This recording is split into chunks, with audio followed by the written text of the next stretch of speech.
दिल्ली की नई सीएम रेखा गुप्ता आज लेंगी पद की शपथ। रामलीला ग्राउंड में दोपहर 12:35 पर होगा शपथ ग्रहण समारोह। रेखा गुप्ता के साथ मंत्री भी लेंगे पद की शपथ। परवेश वर्मा, आशीष सूद, मनजिंदर सिंह सिरसा, पंकज सिंह, कपिल मिश्रा और रविंद्र कुमार लेंगे शपथ। शपथ ग्रहण समारोह में पीएम मोदी, अमित शाह और जेपी नड्डा समेत कई बड़े नेता शामिल होंगे। एनडीए शासित 20 राज्यों के सीएम और डिप्टी सीएम भी करेंगे शिरकत। शपथ ग्रहण समारोह में धर्म गुरुओं को दिया गया है न्योता। कई उद्योगपति, फिल्म स्टार और क्रिकेट खिलाड़ी सहित 16,000 से ज्यादा आम लोग भी रहेंगे मौजूद। प्रगति यात्रा के चलते शपथ ग्रहण समारोह में शामिल नहीं होंगे बिहार के सीएम नीतीश कुमार। जेडीयू की ओर से संजय झा और ललन सिंह करेंगे शिरकत। यूपी के सीएम योगी आदित्यनाथ भी दिल्ली सरकार के शपथ ग्रहण समारोह में शामिल नहीं होंगे। यूपी विधानसभा में आज पेश होने वाला है बजट। शपथ ग्रहण के बाद दिल्ली के इंपीरियल होटल में एनडीए नेताओं का होगा लंच। पीएम मोदी भी लंच में रहेंगे मौजूद। शपथ ग्रहण समारोह से पहले रामलीला मैदान की बढ़ाई गई सुरक्षा। समारोह के दौरान 5,000 जवान रहेंगे तैनात। जगह जगह डॉग स्क्वाड की टीमें रहेंगी मौजूद। दिल्ली में आज अर्धसैनिक बलों की 10 कंपनियों के जवान भी रहेंगे तैनात। कानून व्यवस्था और ट्रैफिक कंट्रोल में करेंगे मदद। रामलीला मैदान की ओर जाने वाले रास्तों को आज किया गया डाइवर्ट। सुबह 7 बजे से शाम 4 बजे तक डाइवर्जन रहेगा। दिल्ली में चुनाव के परिणाम आने के 11 दिन बाद हुआ रेखा गुप्ता के नाम का ऐलान। विधायक दल की बैठक में रेखा गुप्ता के नाम पर लगी सर्वसम्मति से मुहर। विधायक दल की बैठक के बाद केंद्रीय पर्यवेक्षक रविशंकर प्रसाद और ओपी धनखड़ ने किया रेखा गुप्ता के नाम का ऐलान। प्रवेश वर्मा ने रखा था रेखा गुप्ता के नाम का प्रस्ताव। रेखा गुप्ता ने समर्थन और आशीर्वाद के लिए पार्टी नेतृत्व का जताया आभार। बीजेपी सांसद मनोज तिवारी ने कहा, महिला सम्मान बीजेपी की प्राथमिकता। दिल्ली बीजेपी विधायक की नेता चुने जाने के बाद रेखा गुप्ता ने एलजी से मुलाकात की। सरकार बनाने के लिए दावा पेश किया। दिल्ली की केयरटेकर सीएम और आप नेता आतिशी ने रेखा गुप्ता को बधाई दी। कहा, विकास कार्यों में उन्हें कोई मदद चाहिए होगी तो मदद के लिए हम तैयार हैं। राजौरी गार्डन से बीजेपी विधायक मनजिंदर सिंह सिरसा का दावा, दिल्ली को बदलने वाली सरकार बनेगी। 12 साल के जनरेशन से सिर्फ झूठ, गंदगी, फर्जीवाड़ा उन्होंने देखा। बीजेपी नेता अशोक गोयल ने कहा, दिल्ली में नई सरकार बनने के बाद दिल्ली प्रदूषण से मुक्त होगी, विकास की गति और तेज होगी। कांग्रेस नेता अलका लांबा ने रेखा गुप्ता के साथ 1995 की तस्वीर शेयर की। डूसू चुनाव में अलका अध्यक्ष और रेखा गुप्ता महासचिव का चुनाव जीती थी। अलका लांबा ने कहा, दिल्ली की जनता से बीजेपी ने बड़े बड़े वादे किए हैं, उम्मीद है वादों को पूरा भी करेंगी। बागेश्वर धाम के पीठाधीश्वर पंडित धीरेन्द्र कृष्ण शास्त्री ने रेखा गुप्ता को बधाइयां देते हुए कहा, जनता को जनार्दन मानकर उनके हित के लिए काम करें। दिल्ली की सीएम चुने जाने पर रेखा गुप्ता के घर के बाहर जश्न का माहौल। समर्थकों ने जमकर आतिशबाजी की। यूपी विधानसभा में आज सुबह 11 बजे योगी सरकार का बजट पेश होगा। वित्त मंत्री सुरेश खन्ना करीब 8 लाख करोड़ का पेश करेंगे बजट। योगी सरकार के दूसरे कार्यकाल के चौथे बजट में प्रदेश को मिल सकते हैं 2 नए एक्सप्रेसवे। प्रदेश के 3 करोड़ से अधिक अनट्रेन्ड श्रमिकों की सहायता के लिए लागू हो सकती है योजना। वित्त वर्ष 2025-26 के बजट में सरकार का फोकस ऑनगोइंग प्रोजेक्ट्स पर रहेगा। बुनियादी विकास, धार्मिक पर्यटन, हाईवे, एक्सप्रेसवे, बेसिक शिक्षा और स्वास्थ्य पर जोर रहने की संभावना। सीएम आवास में सुबह 9 बजे होगी कैबिनेट की विशेष बैठक। वित्तीय वर्ष 2025-26 के बजट का कैबिनेट से होगा अनुमोदन।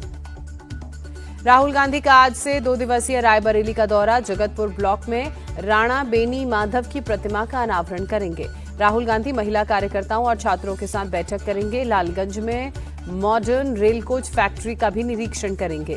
नालंदा में आरजेडी नेता तेजस्वी यादव ने सीएम नीतीश पर निशाना साधा। कहा, नीतीश अब बिहार चलाने में सक्षम नहीं, राज्य के विकास के लिए उनके पास कोई विजन नहीं।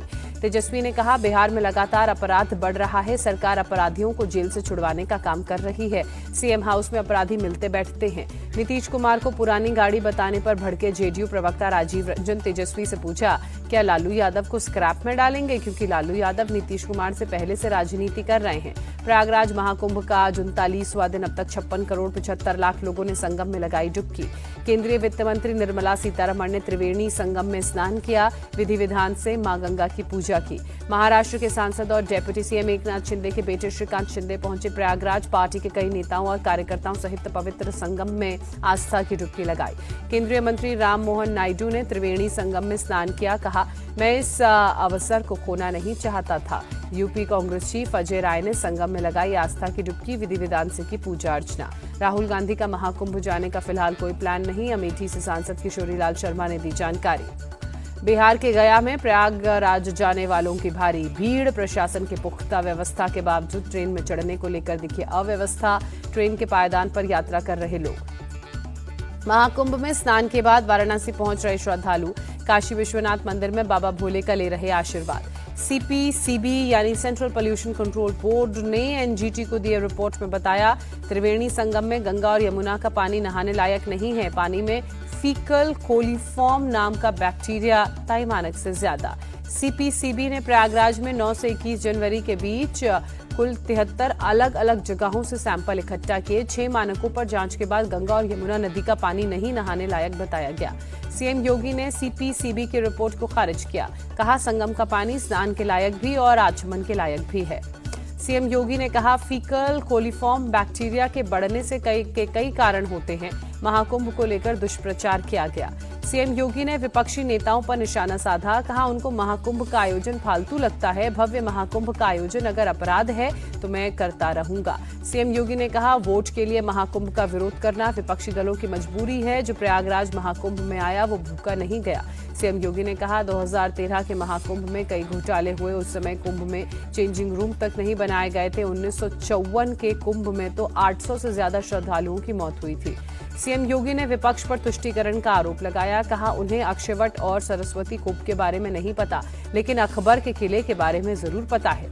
दिल्ली में बने आरएसएस दफ्तर का प्रवेशोत्सव कार्यक्रम हुआ। गृह मंत्री अमित शाह, रक्षा मंत्री राजनाथ सिंह समेत कई नेता शामिल हुए।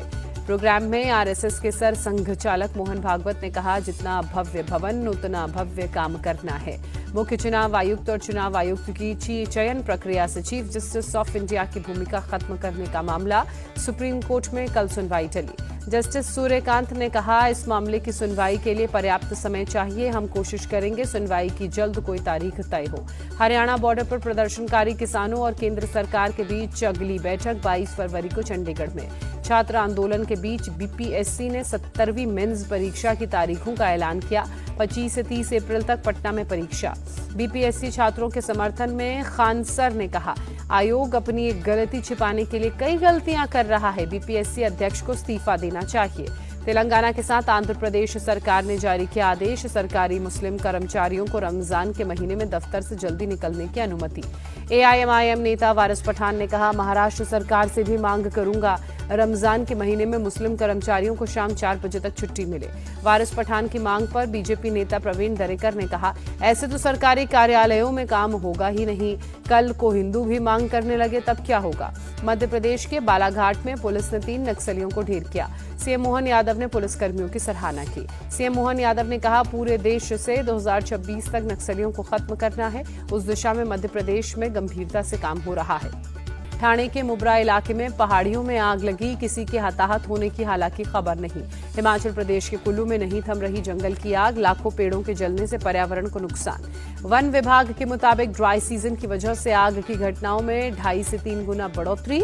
बर्फबारी और बारिश कम होने से आग की घटनाएं बढ़ रही हैं। आग से जंगल के आसपास के इलाकों को नुकसान, छोटे छोटे पौधे हो रहे नष्ट। फॉरेस्ट ऑफिसर के मुताबिक आने वाले दिनों में बढ़ेगी आग की घटनाएं। लखनऊ में पुलिस और बदमाशों के बीच एनकाउंटर, पुलिस की गोली में एक बदमाश घायल, अस्पताल में कराया गया भर्ती। बाइक पर जा रहे बदमाश को रोके जाने पर फायरिंग, पुलिस ने जवाबी कार्रवाई में पैर में मारी गोली। बदमाश के पास से चोरी के गहने सहित कैश बरामद। जम्मू कश्मीर में कठुआ के लखनपुर में एक कार से 3 करोड़ 36 लाख कैश बरामद। पुलिस ने 2 युवकों को हिरासत में लिया। श्रीनगर के रहने वाले दोनों युवक दिल्ली से ला रहे थे पैसा। खुफिया जानकारी के आधार पर पुलिस ने लखनपुर कॉरिडोर पर कार रोकी। बिहार के हाजीपुर में बेखौफ अपराधियों ने गन पॉइंट पर पीएनबी बैंक से 1.5 लाख रुपए लूटे। बैंक में मौजूद ग्राहकों से बदतमीजी भी की। बैंक लूट की पूरी वारदात सीसीटीवी में कैद हुई। 17-18 साल के 2 युवकों ने लूट को अंजाम दिया। पुलिस दोनों लुटेरों की तलाश में जुटी। मध्य प्रदेश में छत्रपति संभाजी बनी फिल्म छावा होगी tax free, CM Mohan Yadav ने किया ऐलान। मुंबई में फिल्म छावा की स्पेशल स्क्रीनिंग, महाराष्ट्र के governor, deputy CM Eknath Shinde सहित फिल्म इंडस्ट्री के कई कलाकार शामिल हुए। राजस्थान में भारत मिस्र संयुक्त सैन्य अभ्यास साइक्लोन 3 जारी, 23 फरवरी तक चलेगा अभ्यास। दिल्ली एनसीआर में देर रात हुई हल्की बारिश के बाद बढ़ सकती है ठंड। शिमला के नारकंडा में स्कीइंग करने पहुंचे लोगों के बीच मायूसी छाई। बर्फबारी कम होने की वजह से लोग नहीं कर पाए स्कीइंग। चैंपियंस ट्रॉफी में टीम इंडिया आज अपने अभियान की करेगी शुरुआत। आगाज भारत और बांग्लादेश के मुकाबले से होगा। दुबई इंटरनेशनल क्रिकेट स्टेडियम में भिड़ंत, दोपहर 2:30 बजे मैच। चैंपियंस ट्रॉफी में न्यूजीलैंड ने पाकिस्तान के खिलाफ बरकरार रखा अजेय रहने का रिकॉर्ड। ओपनिंग मैच में 60 रनों से हराया। न्यूजीलैंड ने पहले बल्लेबाजी कर 320 रन बनाए। लक्ष्य का पीछा करने उतरी पाकिस्तान की टीम 260 रन ही बना पाई।